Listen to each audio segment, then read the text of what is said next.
자, 오늘 우리에게 주시는 말씀 같이 나누도록 하겠습니다. 고린도전서 10장 23절에서 33절입니다. 자, 한 절씩 저와 여러분들이 나누어 읽지요. 23절 제가 먼저 읽습니다. 모든 것이 가하나 모든 것이 유익한 것은 아니요 모든 것이 가하나 모든 것이 덕을 세우는 것은 아니니 누구든지 자기 유익을 구하지 말고 남의 유익을 구하라. 무릇 시장에서 파는 것은 양심을 위하여 묻지 말고 먹으라. 이는 땅과 거기 충만한 것이 주의 것입니다.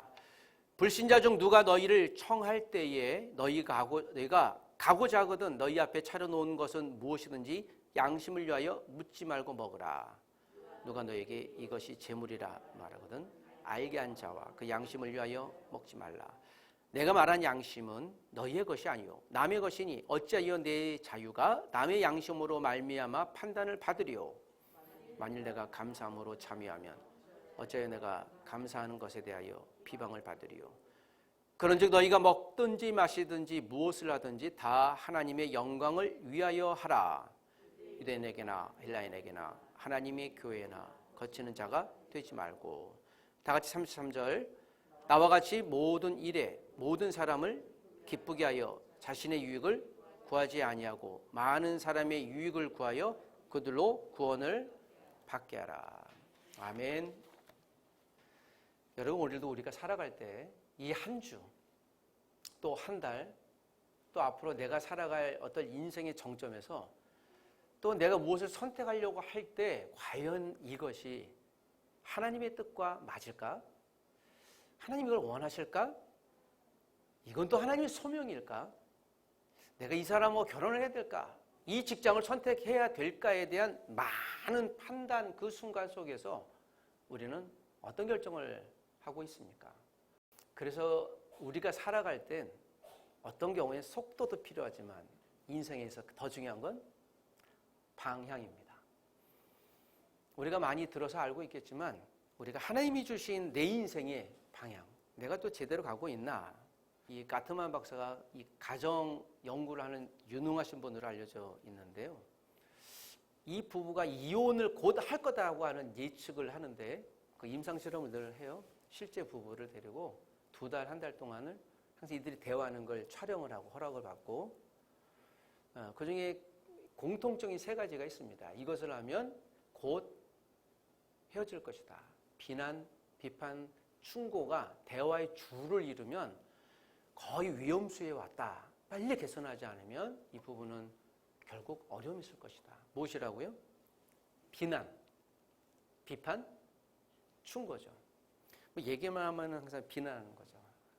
그래, 내가 뭐라 그랬어? 너 안 된다 그랬잖아. 하고 등장하죠. 손가락에 등장합니다. 그리고 비판합니다. 에휴, 저거 해봐도 안 돼. 너 항상 하는 것이 늘 그러니. 내가 말이야, 정말 사랑해서 충고하는데 말이야. 너 그렇게 하면 안 된다 말이야. 라고 이야기를 하는 순간. 그런데 여러분, 이것은 단순히 부부뿐만 아니라 모든 사람에게 해당되는 말이라고 저는 믿습니다. 한국 부부가 가장 많이 다투는 원인을 치약짜기에서 찾는 연구 결과도 있습니다. 자, 질문해 보겠습니다. 치약을 밑에서부터 짜야 될까요? 치약을 중간에서부터 짜야 될까요? 치약을 위에서부터 짜야 될까요? 가장 치약을 효과적으로 사용할 수 있는 부위는 어디일까요? 1번 밑에서. 없네. 2번 중간부터. 3번 위에서부터 짜는 거. 네. 여기 답이 있습니다. 예. 다 연구 결과니까요. 답은 예, 자기 마음대로입니다. 그 치약을 밑에서 짜라 그랬는데 왜 자꾸 중간부터 짜요? 하면서 아니 그 내가 중간부터 짜 위에서 짜든 무슨 상관이야? 이게 너는 항상 하는 게 그래, 말하는 게 그래. 아니 내가 말하면 들어먹어야지 왜 그래요? 하고 주일 아침부터 예배하러 오다 싸우는 커플들이 꽤 많이 있을 수 있는데, 네. 성도는 하나님과 결혼한 존재입니다. 그래서 우리는 하나님과 관계 가운데 내가 치약을 어디를 짜든 우리가 하나님과 대화하고 하나님을 인정하는 것.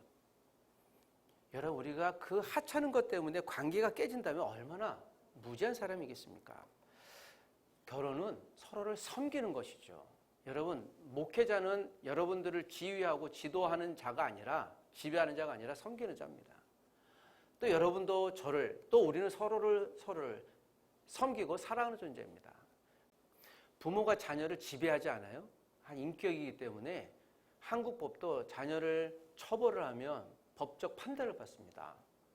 왜냐하면 이것은 인격이지 존경한 것이지 지배하는 게 아니에요.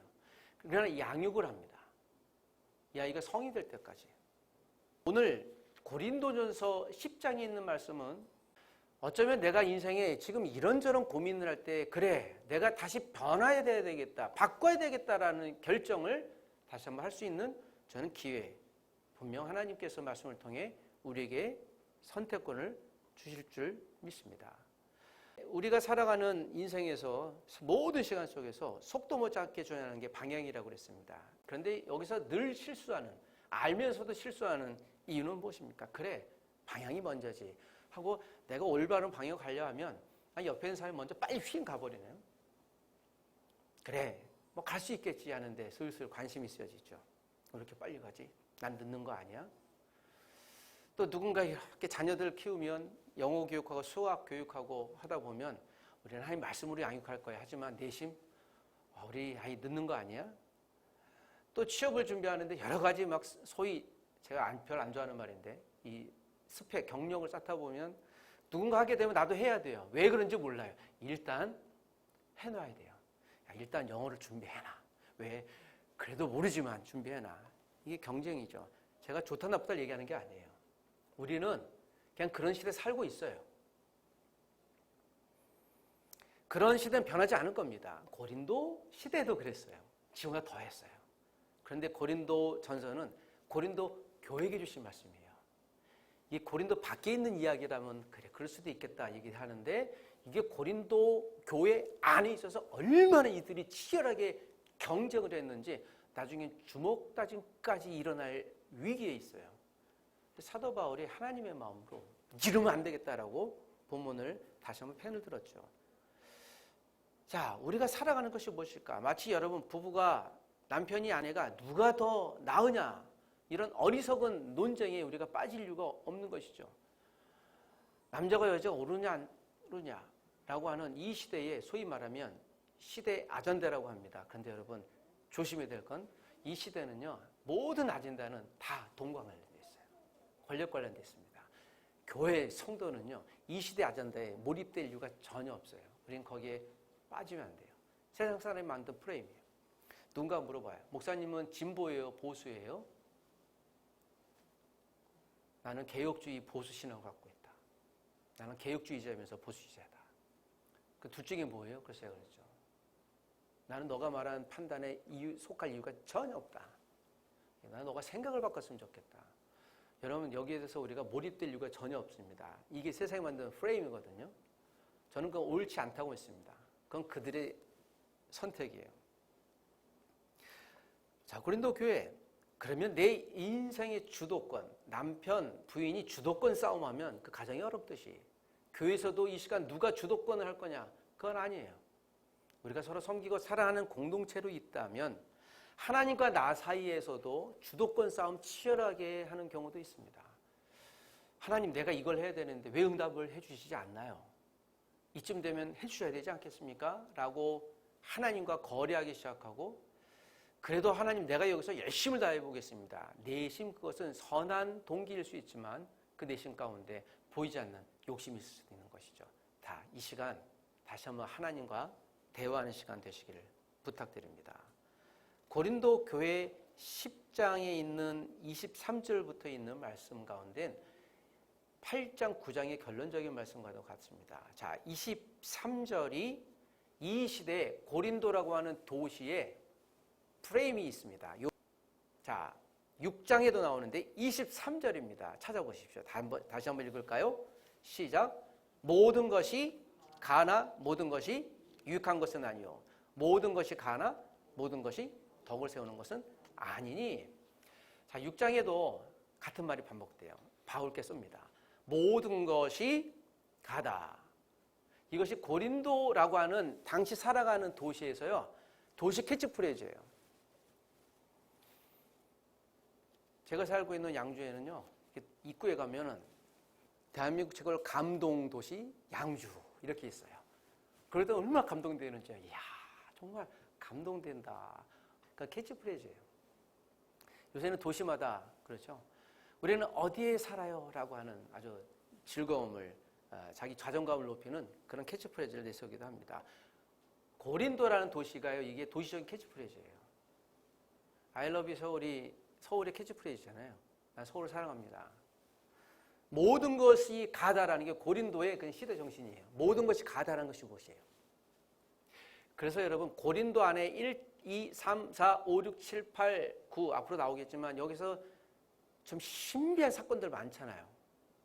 뭐 비일비재한 사건들 많잖아요. 우리가 보기에도 뭐 교회가 이래라고 하는 거야. 심지어는 동성애부터 시작하여 뭐 근친상간부터 시작해서 먹는 문제까지 시작해서 고린도 교성들이 서로 소송하는 것부터 시작해서 그 교인들끼리. 왜냐하면 고린도라고 하는 이 도시 사람들은요, 첫 번째 사람들이 그 고대 근동에 생각할 때 고린도이냐 그러면요, 요거 잘하는 사람이에요. 뭘 잘해요? 말 잘하는 사람. 그리고 또 하나는요, 저들은 굉장히 쾌락적이야, 음란해. 이 두 가지가 고린도에서 왔으면 그런 사람이라고 생각하는 거예요. 이 두 가지가 딱 연상되는 거예요. 그리고 뭔가 누군가 대화를 냈어요. 점잖게. 그럼 반드시 해야 되는 게 있어요. 무엇일까요? 수를 해요. 소송해요. 왜요? 아니, 그 왜요가 아니라 소송해야 돼요. 그걸 문화로 알았어요. 이 고린도라는 도시 가장 발달된 게 변호사였어요. 말을 잘했죠. 그런데 그렇게 거듭났던 그들이 교회 안에서 하고 당신은 사랑받기 위해 태어나 서로 이제 하고 갔어요. 한 주일 동안 어떤 일이 있었어요. 딱 나가자마자 갑자기 법정에 가서 편지가 이게 하나 날라와요. 누군가 소송했다고. 이게 교회 안에 있었던 것이거든요. 좋다 나쁘다가 아니에요. 그냥 해야 됐어요. 단 한 가지예요. 그럼 날 무시한다고 생각했기 때문에. 이 고린도라는 도시가. 그랬던 그들이 교회 안에 들어와서 그러니까 날법서 피운 거죠. 또 하필이면 92장을 읽어보시면 알겠죠. 이들이 또 은사는 그렇게 많아요. 병도 고치고 예언도 하고 방언도 하고. 그러니까 이거는 아주 신비한 교회예요. 하나님의 은사는 그렇게 많은데 여기서 여러분 우리에게 굉장히 중요하게 하나 발견할 것은 아무리 은사가 많고 능력이 많아도 인간적인 내 인격이 하나님과 변화되지 않으면 곧바로 소송해요. 마음에 들지 않으면 다툽니다. 아무리 우리가 위대한 일을 할지라도 지극히 인간답지 않는다면 세상 사람들과 어떤 구별이 있겠어요? 교회는 누구와 구별돼야 됩니까? 우리끼리는 구별될 필요성이 없어요. 우리가 좀 잘한다 못한다 해서 격려할 필요성은 있지만 우리가 세상 사람들과는 구별되어야 되지 않겠습니까? 그래서 이거 구별되는 게 빛과 소금이라고 얘기하지 않습니까? 자, 오늘 이 말씀 가운데 23절 이 시대의 캐치프레이즈라는 것을 기억하십시오. 우리가 살아가는 요 근래의 캐치프레이즈는 무엇입니까? 유럽의 캐치프레이즈는 무엇일까요? 지금 유럽. 제가 관심이 계속 공부하고 있는데요. 우크라이나 전쟁 때문에. 유럽의 캐치프레이즈는 가스관이에요. 그 시대 정신이 지금. 아이러니하게 지금 러시아는 러시아 역사상 가장 많은 경제적인 경상 수익을, 국가 수익을 내서요. 풍요로워졌어요. 그래서 지금 이게 좀 배짱을 튕기 위해서 전쟁을 해도 가스관이 있어요. 그리고 곡물지대가 이 두 가지가. 그래서 러시아가 조금만 수가 틀려서 이거 끊어버리면요. 그래서 유럽이 어제 발표로 러시아가 일주일 동안 가스관 끊는다고 그랬어요. 난리 났어요. 제발 가스관을. 그러니까 이게 하나의 정신이에요. 지금 시대 정신이에요. 전쟁이나 정의나 상관없어요. 가스관 안 하면 유럽 사람 바로 죽습니다. 단지 돈의 문제예요. 이렇게 보면 우리가 누군가 살고 죽는 전쟁의 문제도 다 돈과 연결되어 있으면 이 시대는 이때나 지금이나 여전히 배금주의적 황금성을 갖고 있는 이 시대 정신에서 우리가 벗어날 수가 없습니다. 우리가 역시 늘 저도 고민하지만 부동산 고민하잖아요. 집을 사면 여러분 집의 목적은 무엇입니까? 안식처잖아요. 편안할 쉴식자. 편안히 쉬는데 한국 분들은 황금성이에요. 지분 투자의 대상이라고 얘기해요. 이게 우리가 갖고 있는 생각들. 이게 시대 정신입니다. 동의하시면 안 돼요. 예, 이걸 동의하는 순간에 우리는 여기서 이거 갖고 논쟁을 합니다. 목사님 그래갖고 어떻게 살 수 있나요? 도전하세요. 예수님이 바보가 아닌 이상 십자가 왜 돌아가셨을까요? 그건 우리가 이 시대 정신을 읽을 필요성은 있지만 거기에 몰입되거나 빠질 필요성이 없죠. 그러나 갈등은 있어요. 나도 그렇게 해야 되지 않아? 그럼 우리는 어떻게 살아야 되지? 오늘 고린도서 10장에 주시는 말씀은 이 시대의 분명한 시대 정신에 아주 선명한 거울이 될 거예요. 이건 어린아이나 지금 설교를 듣는 모든 저와 여러분, 오늘 50대, 60대랑 관계없이 내가 그럼 이 판단 어떻게 해야 되지? 나는 어떻게 살아야 될까? 라는 선명한 기준을 우리에게 주고 계십니다. 24절 보면 누구든지 자기의 유익을 구하지 말고 누구의 유익을 구하라? 자, 이익이 아니에요. 유익이라고 그랬습니다. 이익, 영어로 benefit인데요. 이건 또 돈에 관계된 거예요. 이익이 아니라 유익은 영적인 어떤 것을 얘기를 합니다. 누군가 어려운 사람에게 내 주머니를 털어서 식사를 대접해주고 그를 돕는데요. 나는 이걸 퍼주면 내가 점심을 못 먹어요. 굶었어요. 근데 감사가 있어요. 누군가 행복해져요. 이게 유익이에요. 유익은 경제적인 타산과 전혀 관계가 없어요. 신비하죠. 이런 일이 고린도 교회에게 이걸 요청하신 거예요. 바울이 굉장히 좀 화나 있는 상태예요. 여러분들 교회를 쓰면서 왜 자꾸 거래하느냐? 우리가 하나님 앞에도 거래하기 쉬워요. 이게 주도권 싸움이죠. 하나님, 내가 이렇게 헌신하고 예배하고 어려운 가운데도 왔고 기도하는데 왜 나에게 이런 응답 주지 않아요? 왜 나에게 이런 소망 주지 않습니까? 왜 이런 열매를 주지 않나요? 라고 얘기할 수 있죠. 목회자로 저도 이제 이 고민이 있죠. 다 있어요. 없는 사람이 없습니다. 사람이기 때문에. 그러나 최종 선택은 거기에 몰입되기 시작하면 열매만 바라보게 됩니다. 우리는 열매가 아니라 때로는 뿌려야 될 때가 있고 때로는 거둘 때가 있어요. 바울은 이 본문이 기록될 때가 AD 55년, 6년쯤인데요. 한 13년 뒤에 결국 목 잘려 참수등에 죽습니다. 그리고 바울이 보기엔 교회가 어마어마하게 없다가 생기긴 했지만 그렇게 영향력이 있을 만큼 이 시대를 바꾸면 그렇게 되지 않았어요. 바울의 죽음, 헛된 죽음이라고 볼 수 있어요. 가시적으로 보면 성경 그렇게 얘기하고 있지 않죠. 그것 때문에 유럽 복음화, 그리고 1907년 우리가 평양에 대부흥이 있어서 한국 복음화 되었던 것처럼 일본도 마찬가지고요. 다 여기서 나눈 하나님의 뿌린 씨앗인 것이죠. 때로는 뿌려야 될 때도 있습니다. 그리고 하나님과 거두세요. 가장 좋은 뿌림은 기도의 뿌림이에요. 나를 위해서도 뿌리지만 다른 사람을 위해서도 뿌림입니다. 그게 나에게 유익으로 와요. 이익을 넘어선 이익과 비교할 수 없는 하나님의 유익인 것입니다. 그 유익의 태도를 25절에 이러한 태도, 시대정신을 읽기나되 몰입되지 마라. 그것을 한 이 사건으로 이야기합니다. 25절 고린도에 있었던 사건입니다. 같이 읽어보십시다. 시작. 무릇 시장에서 파는 것은 양심을 위하여 묻지 말고, 이분들이 먹는 데도 관심이 많았죠. 아까 먹는 문제가 나오잖아요, 앞에. 시장에서 파는 것은 양심을 위하여 묻지 말고 먹으라. 시장, 예를 들면 지금 같으면 뭐 어떤 중앙시장 같은 데서 여러 가지가 시장에 반드시 무엇이 있습니까? 고기가 있잖아요. 유대인들 출신 그리스도인들은 습관적으로 돼지고기를 먹지 않잖아요. 유대인의 관심이 남아있는 사람들이 있어서 그것을 구별한 사람도 있었고, 또 하나는요. 자, 이 로마라고 하는, 특별히 고린도라는 도시는 신비한 신들을 많이 섬겼어요. 여러 가지 신들을 섬겼는데요. 이 로마 자체가 황제가 태양신을 섬기잖아요. 그러면 로마인들은요, 응당 그래야 했어요. 어떻게 해요? 신을 섬기면 그 신을 따라 섬겨야 됐던 것이죠. 그래서 로마인을 하면요, 다 그냥 신 섬기는 사람들이에요. 여기에는 아주 별별 희한한 신이 많이 있었습니다. 베스타 여신이 있었는데 건강을 관장하는 신이에요. 그걸 집에다 놓고 베스타 여신께 비는 거죠. 또 라레스라고 하는 가정수호의 신이 있어요. 또 찬장에 부엌의 신이 있죠. 부엌신은 예나 저기 동양이나 한국도 있죠. 부엌신. 그래서 부엌에다가 이전에 제 기억엔 이런 음식 같은 거는 공양하시는 분은 제 기억이 나요. 이게 파나테스라고 그래요. 수호신이에요.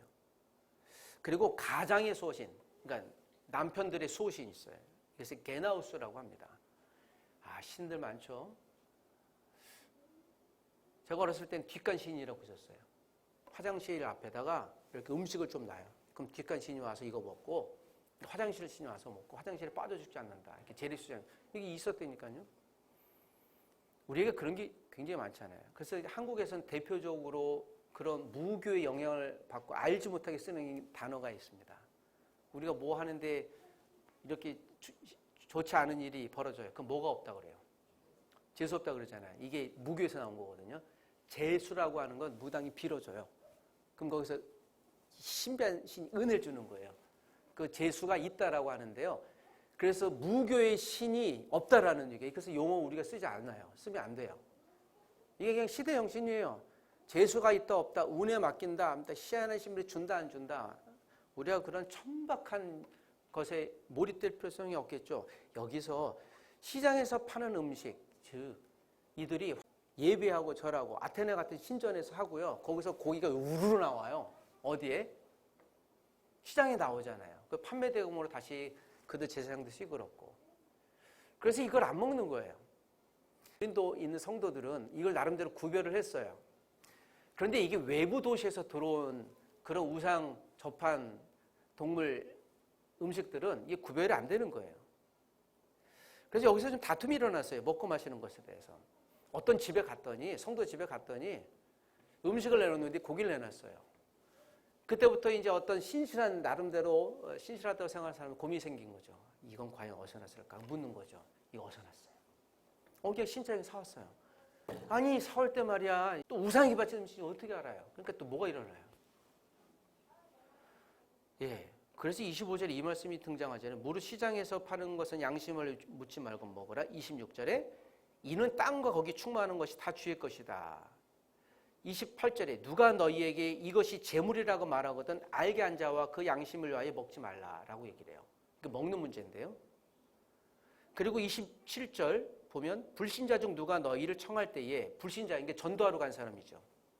너희가 가고자 하거든 너희 앞에 차려놓은 것은 무엇이든지 양심을 위하여 묻지 말고 먹으래요. 지금 전도하러 갔는데 나는 그리스도이니까 당신 차린 음식 안 먹어야 하고 다 뒤집어 버리는 거예요.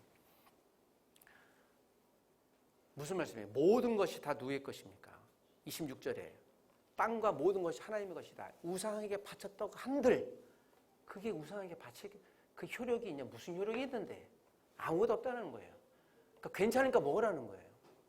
제가 이 말씀에 따라서 제가 그 무당집에 가서 그분들이 준 음식을 먹어본 적이 있어요. 아니 이게 손님으로 점치를 한 게 아니고 제가 전도하러 갔는데 우리 교회 옆에 있었던 데여서 좀 친분을 맺으려고 갔더니 귀한 목사님 오셨다고 그러는데 제가 보기에는 그 굿하고 남은 것 같아요 분명히. 근데 이렇게 주시는 거예요. 감사합니다 하고 와서 먹었죠 뭐. 의무적으로 제가 거기에 대해서 I don't care. 저는 전혀 문제가 되지 않아요. 여러분도 그러셔도 돼요. 근데 여러분 여기에 대해서 누군가 제가 나와서 목사님이 옆에 있는 점집 가서 음식을 먹었대 라고 이야기하는 순간 덕이 안 되겠죠. 그러니까 그때 당시 얘기 안 하고 지금에서 얘기하잖아요. 저는 상관없어요. 그런 거 생각하지 말라는 거예요. 우리가 전도를 위해서 갔는데 그들이 애지중지 준비했는데 무시하지 말라는 거예요. 그보다 얼마나 애썼을까?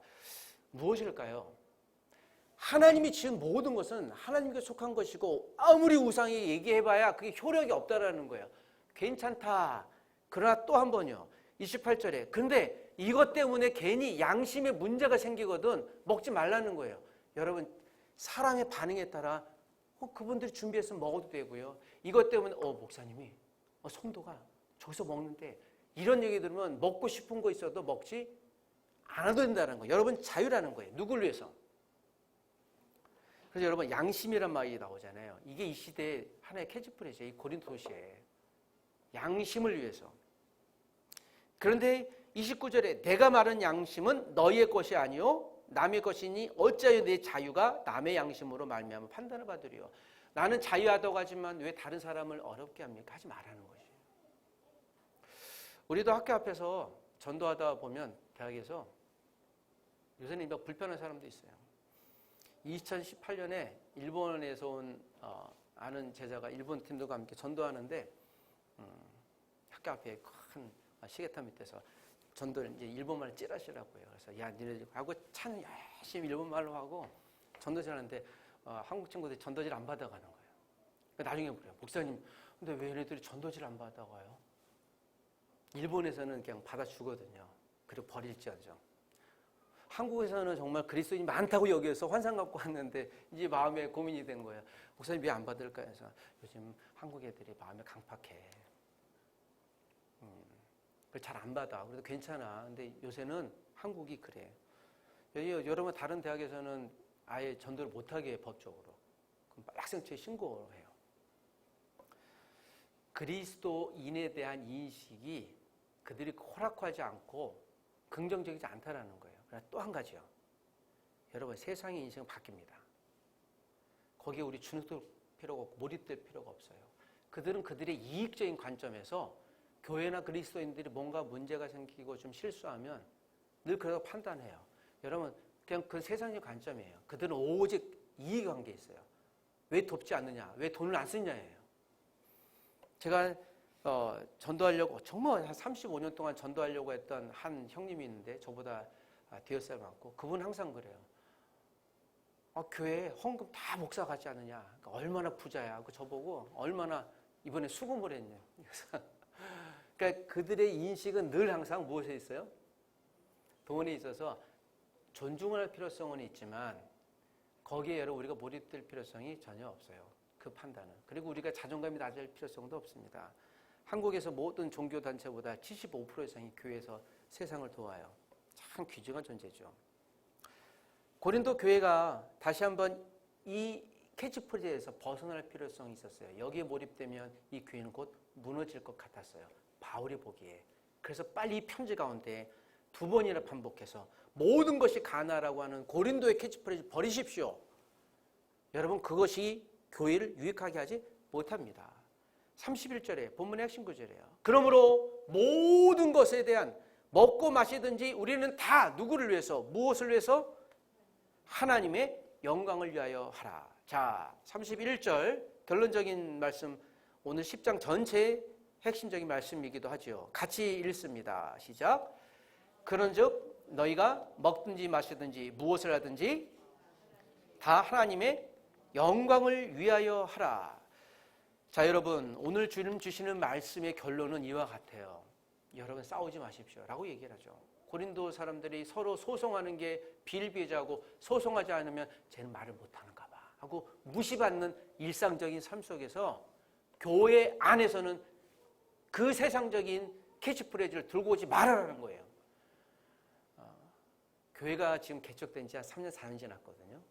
처음에는 은사도 받고 병도 고치고 갑자기 신비한 일도 많이 해서 정말 하나님 살아계신가 봐. 그 찬양도 하고 예배도 하고 그러는데 1, 2년, 3, 4년 바울이 떠나니까요. 이제 옛날 버릇이 나온 거죠. 이거 뭐 그래도 소송 좀 해야지. 그리고 줄 서기 하고요. 교회에서 파당 만들고 은사 있는 사람들끼리 모여서 얘기하고 그게 안 되니까 소송하고 교회끼리. 그래서 소송하지 말라는 게 나오잖아요. 교회 성도끼리. 우리는 어떨까요? 나는 어떨까요? 여러분 한 분 한 분들은 우리가 믿음의 차이는 있을지언정 하나님이 여러분들 사랑하세요. 사랑할 정도가 제가 표현이 이 정도지 온 천하보다 너무 존귀하게 사랑하십니다. 우리가 성도가 많고 적음의 문제가 아니라 내가 신앙이 열린 수십 년 있고 없고 문제가 아니라 하나님 제가 오늘 여기 예배 나왔습니다. 또 한 주일 동안 쉽지 않고 넘어지겠고 여전히 하나님 중심으로 살아가고 하나님을 향해 방향성을 살고 싶지만 넘어질 것 같아요. 도와주세요. 넘어질지언정 하나님 여러분 사랑하십니다. 그러나 여러분 다시 일어나세요. 또 하나님께 나아가세요. 하나님 여러분 힘주실 거예요. 하나님 비판, 비난 충고하지 않습니다. 오시면 그래 수고했다. 좀 잘했어. 그래 다시 한번 해보자. 내가 힘줄게. 또 나와 교제하자. 모든 세상의 모든 것이 다 너를 위해 만들었어. 하나님이 이렇게 우리를 격려하실 줄 믿습니다. 여러분 삶의 주도권을 갖고 하나님과 싸우지 마십시오. 하나님께 들으십시오. 하나님이 변화시켜 주실 것은 내가 원하는 것이 아니라 하나님이 원하는 것으로 우리의 생각과 인생을 변화시킬 줄 믿습니다. 하나님을 섬기는 인생, 하나님과 다투지 않고 하나님이 원하는 방향을 따라 살아가는 삶의 정황을 마태복음에서 청지기의 삶, 그 관리자의 삶을 설명합니다. 다음 주에 청지기로 살아가는 인생, 내 인생을 어떻게 관리자로 살아가야 될지에 대한 말씀을 나누려고 합니다. 오늘 본문 말씀에 이어서 다음 주를 기대해 주시길 부탁드립니다. 기도하겠습니다. 하나님 아버지, 우리가 약할 때 새로운 힘 주시고 일어날 수 있는 은혜 주시고 달려갈 수 있는 에너지가 되어주시는 하나님을 찬양합니다. 세상 안에 있되 여전히 세상 안에서 주님의 빛과 소금으로 드러내는 하나님의 자녀가 되게 도와주옵소서. 내가 이익을 위해 살아가지만 하나님의 유익을 위해 살아가도록 내 삶의 정신, 내 인생의 방향을 바꿔 주시옵소서. 예수님이 나를 위해 십자가에 돌아가신 사실만으로도 이 한 주일 새로운 힘을 얻고 믿음의 가족들로 살아갈 수 있도록 도와주시옵소서. 새롭게 기지개를 펴니다.